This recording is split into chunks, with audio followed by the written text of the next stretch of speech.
Data we have given, ठीक है ना, इसमें नेट इनकम है तो इट मीन्स कि ये 1.471 मिलियन डॉलर हो सकते हैं, जो 2003 में था। 2004 में आपको 2.279 हो गया। 2.5 में इनकम जो नेट इनकम हो गई वो 2.602 पे चली गई। 2006 में 3.544, 2007 में 2.395, 2008 में 4.313, ठीक है। इसको प्लॉट करना है, ठीक है ना। अच्छा, प्लॉट करके फिर ये होगा कि आपको उसका बेसिकली इस डाटा का बिहेवियर नज़र आ जाएगा कि जैसे जैसे एयर बाय एयर, ठीक है ना, इंक्रीज हो रहे हैं, तो टाइमली जो है ये बेसिकली टाइम सीरीज डाटा है। तो आप क्या एक्सपेक्ट करते हैं कि 2009 में 2010 में जो नेट इनकम होगा वो इंक्रीजिंग की तरफ जाएगा या डिक्रीजिंग की तरफ जाएगा? तो ये बेसिकली ये यहाँ पे हम इसको प्रिडिक्ट कर सकते हैं, ठीक है, थ्रू लाइन ग्राफ या लाइन चार्ट। तो यहाँ पे आप देखें किससे से प्लॉट किया, 2000 ये स्केल बना लिया, ठीक है ना। अब यहाँ पे आप देखें एक्स एक्सिस पे जो है वो नंबर ऑफ ईयर्स आ गए, वाई एक्सिस पे जो है वो आपके पास नेट इनकम है, ठीक है ना, और वो बिलियंस में है। ये जिस समय आपको मिलियन में कह रहा था तो मिलियन में हो सकता है, बिलियन में हो सकता है, ठीक है, जिस तरह भी आपको गिवन है नेट इनकम। तो जो डाटा है वो आपके पास वाई एक्सिस में है और as it is time series data. तो ये आपके पास जो नंबर ऑफ ईयर्स हैं वो एक्स एक्सिस पे आ रहे हैं। तो 2003 में आपके पास जो नेट इनकम थी वो 1.471 थी, ठीक है। तो 1.4, तो ये तकरीबन यहाँ पे आएगा। ये जितने भी डॉट्स हैं ये पॉइंट्स को बेसिकली डिपिक्ट कर रहे हैं, ठीक है ना। तो यहाँ पे आप देखें 1 और 2 के बीच में ये पॉइंट आ रहा है, 1.4 ऑलमोस्ट यहाँ पे आएगा, पॉइंट्स में ये, ठीक है। इसमें मैं आपको एक चीज़ यहाँ पे बताता चलूँ कि अगर आप एक्सेल पे कर रहे हैं तो इंशाल्लाह एक्सेल पे भी मैं आपको बता दूंगा थोड़ा सा इसमें, ठीक है ना, कि कैसे इसको हम डिफरेंट जो है वो डाटा पॉइंट्स को लाइन ग्राफ बना सकते हैं। और अगर आप इसको मैन्युअली कर रहे हैं तो उसमें इस तरह से पॉइंट्स अगर 1.471 है तो इस तरह से बहुत आपके लिए प्रॉब्लम हो जाएगा प्लॉट करना। तो फिर उसमें हम ये करते हैं कि राउंड ऑफ कर लेते हैं, ठीक है ना। तो अगर आप इसको मैन्युअली कभी एग्जाम में क्वेश्चन आए या ग्राफ आपको कोई असाइनमेंट में क्वेश्चन मिलता है, ठीक है, तो इट इज़ बेटर कि आप उसमें अगर इस तरह से डेसिमल प्लेसेस आ रहे हैं, ठीक है ना, 2 आ रहे हैं, 3 आ रहे हैं, तो आप ये कर सकते हैं कि उसको राउंडिंग ऑफ कर लें। और राउंडिंग ऑफ करने के बाद जिस तरह से आपको याद होगा मैंने आपको बार ग्राफ के अंदर बताया था, ठीक है ना, आप राउंडिंग ऑफ कर लें। राउंडिंग ऑफ करने के बाद फिर जो है आप उसको प्लॉट कर लीजिएगा। यानी जैसे अगर 1.471 को आप राउंडिंग ऑफ करते हैं तो ये तकरीबन 1.5 बनता है।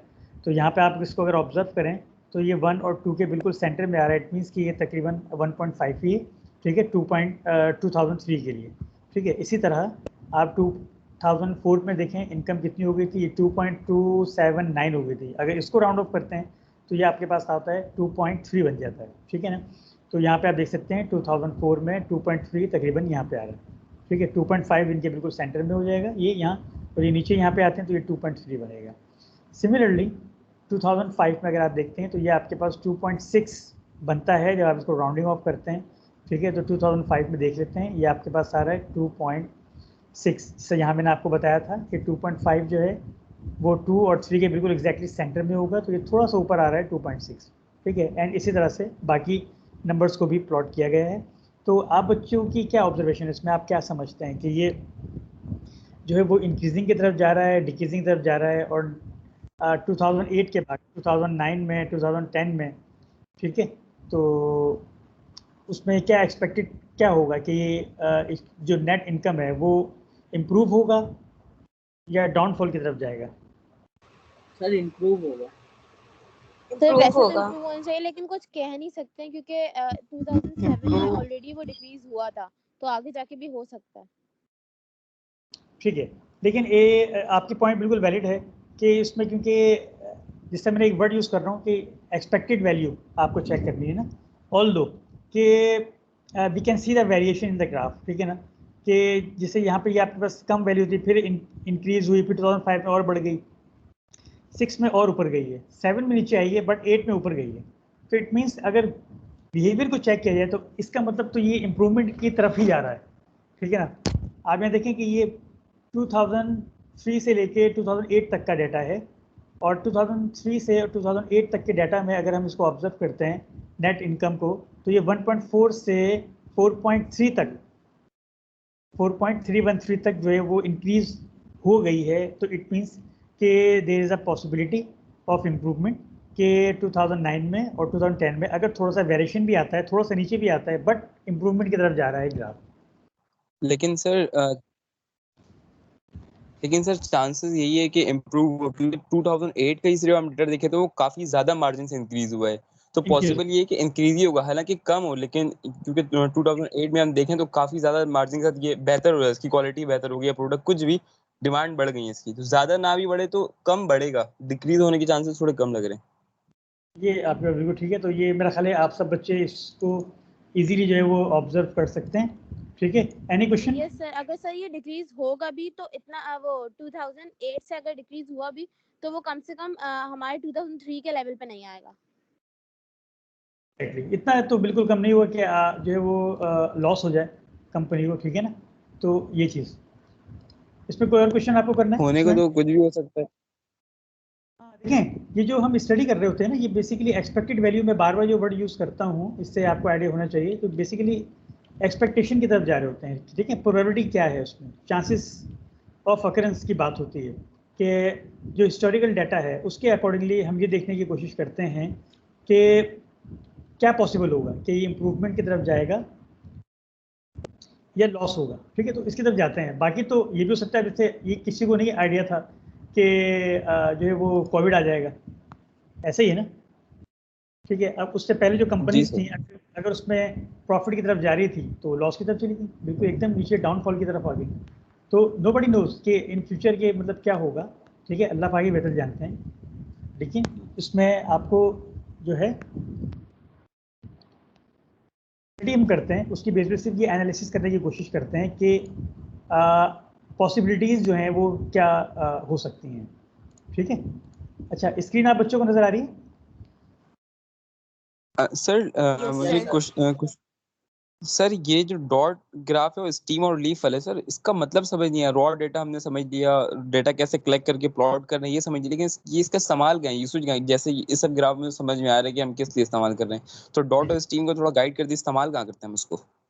हाँ, मैं आपको बता देता हूँ। देखिए, इसकी एप्लीकेशन तो ये है कि आप डाटा को अगर ये आप स्टेम एंड लीफ प्लॉट करते हैं तो यहाँ से भी आपको आइडिया ये होता है कि वो कौन से नंबर्स हैं, ठीक है, कि जिनमें डाटा सेट जो है ज़्यादा आ रहे हैं, लेकिन यहाँ पे एक स्पेसिफिक लिमिट होगी, ठीक है ना। स्पेसिफिक लिमिट होगी कैसे, तो जैसे आप अगर यहाँ पे ऑब्जर्व करें तो ये नंबर जो है ये ज़्यादा रिपीट हो रहा है, यानी जो 20s के अंदर जो नंबर्स आ रहे हैं 20 से लेके और 27 तक ये नंबर ज़्यादा हो रहे हैं। इसके बाद आप देखें तो 5 में भी आ रहे हैं, ये भी 5 में है, ये 4 में है, इससे ज़्यादा और कोई नंबर नहीं है, ठीक है। तो इसमें ये जो वेरिएशन है बेसिकली ये ऑब्जर्व करना होता है, 20s में, 30s में, 40s में रिपीटेशन जो हो रही है नंबर की वो कहाँ पर हो रही है। तो बेसिकली एप्लीकेशन यही है। सर लेकिन कहाँ, मतलब कि क्या सोचें, क्या पता चल रहा है, ऐसे नंबर रिपीट हो रही है तो मतलब कि सर क्या, ये समझ नहीं पा रहा हूँ, एग्जाम्पल दें कुछ। क्या मतलब आपके बात में समझ नहीं पा रहा? सर ये ग्राफ हम क्यों प्लॉट किए, इससे हमें क्या पता चल रहा है, गर्मी के बारे में पता चल रहा है, सर्दी के बारे में पता चल रहा है, या कोई प्रॉफिट हो रहा है, लॉस हो रहा है, सर ये मैं पूछना चाह रहा हूँ, इस ग्राफ का मकसद क्या है? मैं आपको बताता हूँ। देखें, आपको शुरू की क्लासेस में चीज़ बताई थी मैंने कि जो हम डिफरेंट टाइप के जो मल्टीपल ग्राफ्स हम करते हैं, ठीक है ना, यूज़ करते हैं, उसका पर्पस क्या होता है? उसका पर्पस ये होता है कि डिफरेंट ऑब्जर्वर जो है वो डिफरेंट इन्फॉर्मेशन गेन कर रहा होता है थ्रू ग्राफ, ठीक है ना। अच्छा, यहाँ पे जो स्टेम एंड लीफ का जो एक पर्पस है वो ये कि आपके पास रॉ डाटा है, ठीक है ना, या कोई भी आपके पास एक अनग्रुप डाटा है, उसके बहुत सारे पॉइंट्स हैं, ठीक है ना। अब उन सारे पॉइंट्स को, जैसे आप इसी को देख रहे हैं, ये हमने एग्जाम्पल की है, हमने जब स्टेम एंड लीफ की कंस्ट्रक्शन पे हम जा रहे थे तो आपने देखा डिफरेंट कलर से मैंने हाईलाइट किया, ये चेक करने के लिए पॉइंट मिस ना हो जाए देखने के लिए, ठीक है ना। तो ये बेसिकली स्कैटर्ड फॉर्म में है, और ये भी आपसे मैंने कहा था कि इट इज़ बेटर कि आप अरेंज कर लें डाटा को, ठीक है ना। ओके, अब इसी डाटा को जब आप स्टेम और लीफ में देखते हैं तो आप इजीली ऑब्जर्व कर सकते हैं कि 1 में जो है वो 10 के अंदर कितने आ रहे हैं, 20s में कितने डाटा पॉइंट्स हैं, 30s में कितने हैं, 40s में कितने हैं, ठीक है ना, 50s में कितने हैं। तो मेन एप्लीकेशन तो इसकी ये होगी कि आप जो स्कैटर फॉर्म में डाटा था उसको आप एक सिंगल फॉर्मेट के अंदर देख सकते हैं, और फिर अलॉन्ग विद ये भी आप उसमें जो है वो ऑब्जर्व करते हैं कि कौन से पॉइंट्स जो हैं वो ज़्यादा हैं, कौन से पॉइंट कम हो रहे हैं, ठीक है। और डाटा जो है अरेंज करेंगे इसको तो हम कोई मिस कर सकते हैं बीच में पॉइंट। हाँ, तो उसके लिए तो फिर मैंने आपको ये बताया था ना कि आप उसको अगर अनग्रुप डाटा की बात हम कर रहे हैं तो इसमें फिर ये होगा कि आप उसको असेंडिंग ऑर्डर में करें या डिसेंडिंग ऑर्डर में अरेंज कर लें। तो वहाँ से जब आप स्टेम एंड लीफ की तरफ आएंगे तो फिर वो उसमें चांसेस कम होंगे कि आपके पास कोई डाटा पॉइंट मिस हो जाए या रह जाए। सर अरेंज कैसे, वो असेंडिंग या डिसेंडिंग ऑर्डर में करेंगे तब भी तो हम कोई पॉइंट मिस कर सकते हैं बीच में। नहीं, उसमें तो अब इसके अलावा तो और कोई वो नहीं है डेफिनेटली, ठीक है ना। या तो फिर आप डायरेक्टली इसको कर लें, स्टेम एंड लीफ यहाँ से बना लें, लेकिन ना सर के जैसे 15 से स्टार्ट होके डायरेक्ट 100 तक जा रहे हैं डिजिट्स, तो हम चलो 1 से स्टार्ट कर लेते हैं असेंडिंग ऑर्डर, इसमें फिर भी बीच में पॉइंट मिसिंग है। फिर आप क्या करेंगे, आप नहीं बताएं। आप कोई और मेथड अगर समझते हैं तो वो बताएं, लेकिन इसमें जो एक मेथड है बाय द मैथमेटिकल रूल, उसमें तो ये कि आप डाटा अनग्रुप डाटा को या तो असेंडिंग में करते हैं या डिसेंडिंग में करते हैं। तो उसमें डेफिनेटली जब आप असेंडिंग में या डिसेंडिंग में कर रहे होते हैं तो you have to be very careful. वो आपको केयरफुली काम करना है, काउंट करके, जाहिर सी बात है, ठीक है ना। ये तो मैनुअली आप कर रहे हैं ना, मैनुअली आप कर रहे हैं। अगर हम लोग चाहें सर, अगर हम चाहें तो हम 11 से लेके 63 तक का ओवरऑल वो लिख सकते हैं, नंबर्स यूज कर सकते हैं, लेकिन डेटा उनके अंदर मौजूद नहीं है तो उनको ब्लैंक छोड़ देंगे, बस यही होगा। जी बिल्कुल, जो मिसिंग है वो तो डेफिनेटली ब्लैंक ही छोड़ देंगे आप। सर पर मेंशन करते हुए हम उन्हें भी अगर मेंशन कर देंगे तो ये आसान हो जाएगा फिर कि पता चल जाएगा हमें। आप मेंशन कर दें बट ब्लैंक छोड़ दें फिर उसको, क्योंकि उसमें डेफिनेटली कोई पॉइंट तो नहीं आएगा, क्योंकि नंबर तो है नहीं वहाँ पे। जी सर। सर मेरे सवाल का जवाब अभी मुझे समझ नहीं आ रहा सर। जैसे देखिए हम पहले बार ग्राफ पढ़े, हिस्टोग्राम पढ़े, फिर जी। उसके बाद पॉलीगॉन और ऑगिव, 4 ग्राफ, और अभी एक लास्ट में जो ग्राफ पढ़े। सर ये 5 ग्राफ को हम कहीं भी अप्लाई कर सकते हैं। जैसे क्रिकेट मैच हो रहा है, अब उसके स्कोरिंग के लिए हम अप्लाई कर सकते हैं। समझ में आ रहा है कि हाँ इसको अब बॉल इतने स्पीड की हो रही है, इतने रन पे आउट हो रहे हैं, ये सब हम अंडरस्टैंड कर सकते हैं, सही है। तो ये दो ग्राफ को हम अप्लाई करके, क्रिकेट मैच हो गया या फिर कोई करेंसी ऊपर नीचे हो रही है, या कहीं एक्सपोर्ट इम्पोर्ट का मामला है, या कहीं यूनिवर्सिटी में बच्चे कितने आते हैं, कितने दिन में बच्चे आए हैं एब्सेंट हुए, तो वो हम अप्लाई कर सकते हैं उन 5 ग्राफ से। लेकिन इन दो को कहाँ यूज कर रहे हैं ये मुझे समझ नहीं आ रहा है। ये इसका यूज मैंने आपको बताया ना, कि जैसे आपके पास एक स्कैटर फॉर्म में डाटा है, ठीक है ना, तो आप उसके सिंगल स्टेम एंड लीफ बना के आप देख सकते हैं 20s में इंप्रूव हो रहा है, 30s में इंप्रूव हो रहा है, 40s में इंप्रूव हो रहा है। अगर आप इसी तरह से एप्लीकेशन देखना चाह रहे हैं, जिस तरह से आपने और डिफरेंट एग्जाम्पल्स दी कि हमने उन ग्राफ्स की एग्जाम्पल देखी है प्रैक्टिकल लाइफ में, ठीक है ना, तो उसी तरह से आप अगर इसकी एग्जाम्पल देखना चाह रहे हैं तो हर ग्राफ की एक अपनी यूनिक जो है वो एप्लीकेशन है, ठीक है ना। तो स्टेम एंड लीफ की उस तरह से एप्लीकेशन नहीं होगी जिस तरह से आप बार की बात कर रहे हैं, हिस्टोग्राम की कर रहे हैं, पाई की बात कर रहे हैं, और गिव की, ठीक है ना, और डिफरेंट और ग्राफ्स की आप बात करते हैं, ठीक है ना। तो डेफिनेटली इस तरह से इसकी एप्लीकेशन तो नहीं होगी। इसकी एप्लीकेशन जो यहाँ पर है वो यही है कि आप जो स्कैटर फॉर्म में अगर डाटा है, ठीक है ना, आप उसका स्टेम एंड लीफ अगर प्लॉट कर लेते हैं तो आपको ये पता चल जाएगा यहाँ से कि किस स्पेन के अंदर जो है वो, ठीक है ना, किस इंटरवल के अंदर जो है वो डाटा पॉइंट ज़्यादा आ रहे हैं। इंटरवल यानी 20s में, 30s में, 40s में, ठीक है ना। और इसमें बेसिकली सारे के सारे डाटा पॉइंट वही आते हैं जो आप यहाँ पर स्कैटर फॉर्म में, ठीक है ना। अगर आपको ये चेक करना हो कि आप इन सबका टोटल कर लें, इनका टोटल आप इन सबका टोटल करें तो वो इनके टोटल के इक्वल ही आएगा। ठीक है सर, समझिए, मतलब एक मर्ज डेटा है उसको हम सेपरेट कर ले रहे हैं सेपरेट अपनी कर आसानी लेते के हैं लिए। अपनी आसानी के लिए, ठीक है ना। बाकी इसके अलावा इंशाल्लाह आगे आपका एक और सवाल आएगा। जी जी बोलें। सर इसको कंपनीज वगैरह में भी यूज कर सकते हैं कि जब डाटा आपके पास अलग अलग उससे आता है और थोड़ा स्कैटर्ड फॉर्म में होता है तो आप उसको सेट कर लो कि ताकि पता चले कि आपकी प्रोडक्शन किस हिसाब से हुई है और आपकी सेल किस हिसाब से हुई है। एग्जैक्टली आप इसको उसमें भी यूज़ कर सकते हैं। और मैं अगर आपको और उसमें बता दूं, ठीक है ना, आप अगर कंफ्यूज ना हो, इसमें ये आपको वेरिएशन नज़र आ रही है, ठीक है ना। यहाँ मैं लीफ की बात कर रहा हूँ, देखिए स्टेम तो फिक्स हो गया ना आपके पास, अब जो वेरिएशन आती है बेसिकली लीव्स के अंदर आ रही है। तो यहाँ पे भी आप इसका देख सकते हैं कि क्या ये नॉर्मल बिहेवियर को शो कर रहा है या नहीं कर रहा। अब नॉर्मल बिहेवियर असल में अभी मैं डिटेल में इसलिए नहीं बता सकता कि वो नेक्स्ट टॉपिक है जो ग्राफ के बाद में स्टार्ट करेंगे, यानी सेंट्रल टेंडेंसी, ठीक है ना। तो जब सेंट्रल टेंडेंसी में आपको बताऊंगा तो उसमें भी आपको ये हाईलाइट कर दूंगा दोबारा से। यहाँ पे आप देखें आपको फ्लक्चुएशन नजर आ रही है। फ्लक्चुएशन कैसे, स्टेम 1 के लिए अगर आप लीव देखते हैं तो 3 आ गए, फिर 6 हो गया 2 के लिए, फिर 3 के लिए फिर 3 हो गए, फिर 4 के लिए 5 हो गए, फिर 17 हो 1 7 हो गए 5 के लिए, फिर 2 4 4 7 9 यानी 5 लीव्स हो गए 6 के लिए, एंड सो ऑन। तो देयर इज अ वेरिएशन, ठीक है ना। तो इसमें आप नॉर्मल बिहेवियर भी देख सकते हैं। और यहाँ पे अगर आप देखें, अगर नॉर्मल बिहेवियर कैसे होगा कि इसमें सेंटर में आपके पास एक बेल शेप बन रही होगी, बेल शेप। आप कर्सर अगर मेरा आपको नजर आ रहा हो, देखिए किससे से मूव कर रहा है, बेल शेप बनेगी इस तरह से, ठीक है। तो तकरीबन इस तरह से आपके पास एक बेल शेप बनेगी स्मूथ, ठीक है। तो इस शेप का मतलब ये है कि अकॉर्डिंग टू दिस शेप जो सेंटर में वैल्यू है वो हाईएस्ट होनी चाहिए। तो इसकी बेस पे भी फिर स्टेम एंड लीफ से भी आगे फिर और बहुत सारी एनालिसिस होती हैं। स्टेम एंड लीफ से आगे की भी बात भी होती है, बहुत सारी इसमें टेक्निक्स भी यूज़ करते हैं, ठीक है। बट आपके सिलेबस के लिए यही है कि आप सिर्फ यही अंडरस्टैंड करें यहाँ पे कि किस तरह से हम डिफरेंट जो अनग्रुप डाटा है उसको स्टेम एंड लीफ कैसे उसको उसमें कन्वर्ट कर सकते हैं। ठीक है स्टूडेंट? Okay sir. ओके अच्छा, सर। अब इसमें मैं आपको एक शीट पे थोड़ा सा जिस लाइन ग्राफ हम कर रहे थे होपफुली वो आपने उसको अंडरस्टैंड कर लिया होगा। ओके, स्क्रीन नजर आ रही है आप स्टूडेंट्स को? Yes sir. ओके, क्या नजर आ रहा है स्क्रीन पे प्लीज? सर एक्सेल की शीट है सर एक्सेल की शीट। Okay, very good. बाकी सब बच्चों की भी आवाज़ आनी चाहिए, ठीक है? सिर्फ 2-3 बच्चों की आवाज़ें आ रही हैं। ओके स्टूडेंट, यहाँ पे आप देख सकते हैं एक डाटा है, ठीक है, जिसमें ये number of years you can say कि ये वाई कॉलम में आ रहा है। इसको आप चाहें तो यहाँ पे ईयर्स लिख दें, ठीक है ना? ये आपके पास कोई भी एक डाटा है जिससे आप, जिस तरह वहाँ पे आपको एग्जाम्पल दी थी, ठीक है, आप इसको इनकम कर लें या इसको RS कर लें, रुपीज़ में है, पाकिस्तानी रुपीज़ में एक डाटा है, ठीक है ना? एंड यू कैन से कि ये मिलियन है, हो सकते हैं, ठीक है?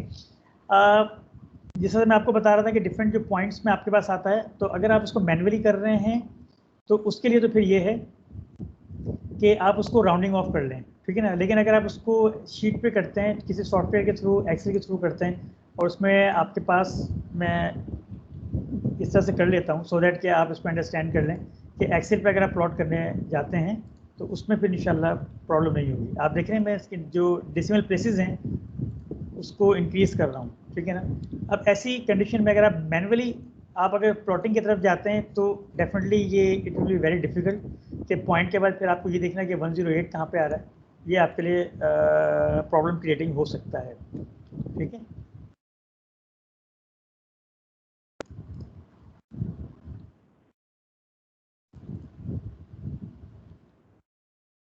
अच्छा, इसमें अगर आप बच्चों को आइडिया नहीं है तो देख लीजिएगा कैसे प्लॉट करते हैं। आपने दोनों को सेलेक्ट किया, उसके बाद इंसर्ट में आएंगे, स्कैटरिंग में आके ये आपके पास प्लॉट है, इसको आप करें, ये आपके पास प्लॉट बन गया, ठीक है? अंडरस्टैंड कर लिया आपने कैसे बनाइए plot? Yes sir. Okay, very good. अब यहाँ पे आप देखिए ये पॉइंट्स हैं आपके पास, ये लाइन ग्राफ है, ठीक है ना? आप इसको अगर यहाँ पे करके राइट क्लिक करें, ठीक है ना, तो यहाँ पे एक ऑप्शन आपके पास आता है that is add data levels. इसको करेंगे तो ये आपको डाटा इसमें हाईलाइट हो जाएंगे कि कौन सा पॉइंट कहाँ पर आ रहा है, ठीक है? ये भी आप देख सकते हैं। एक और इम्पॉर्टेंट चीज़ है और वो है इसमें, ये आपको आगे प्रोजेक्ट में भी बहुत काम आएगा, ठीक है ना? इस तरह की कैलकुलेशन, और ये है